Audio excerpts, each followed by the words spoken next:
बिस्मिल्लाहिर्रहमानिर्रहीम। अज़ीज़ान मोहतरम, अपने चैनल में आपको खुश आमदीद कहते हैं। अल्लाह तबारक व तआला आपका हामी व नासिर हो।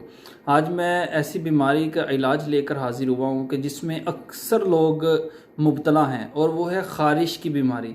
ख़ारिश की बीमारी अक्सर लोगों को कुछ गर्म ग़ज़ाएँ खाने से या उनके ब्लड के अंदर कोई मसला होता है जिसकी वजह से ये बीमारी लाहक हो जाती है।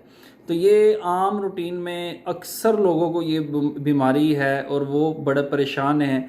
मुख्तलिफ़ किस्म की मेडिसिन खा खा के वो थक गए हैं, यहाँ तक कि घरेलू टोटके कर कर के भी थक गए हैं। तो आपने परेशान नहीं होना। आपको मैं एक बहुत ही सिंपल सा और समझ लें कि नहायत आसान सा एक घरेलू नुस्खा बताऊंगा। आप ये करिएगा, इंशाअल्लाह तबारक व ताला अल्लाह के फ़ज़ल व करम और उसके प्यारे हबीब लबीब तबीबों के तबीब सल्लल्लाहु अलैहि वसल्लम के नलैन शरीफ़ैन के सदक़े इंशाअल्लाह आपकी ये जो बीमारी है, जो ख़ारिश है, वो इंशाअल्लाह तबारक व ताला दूर हो जाएगी। तो आपने जनाब करना क्या है, आपने पंसार की दुकान पे जाना है, पंसारी की दुकान पे जाना है।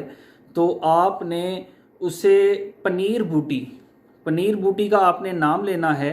पनीर बूटी मैं इसकी तस्वीर भी लगा दूंगा सामने कैसी होती है।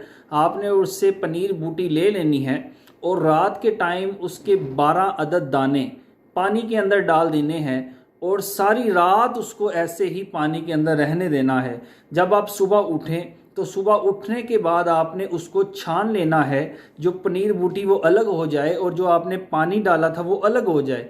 अब वो पानी को आपने पीना है, ठीक है। मुसलसल पानी को कुछ दिन या कुछ महीने तक पिएं।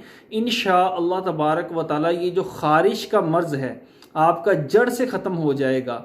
तो ये जो स्क्रीन के ऊपर बीमारियां आ रही हैं, अगर किसी शख्स को ये बीमारियां हैं तो वो ये हरगिज़ इस्तेमाल ना करे।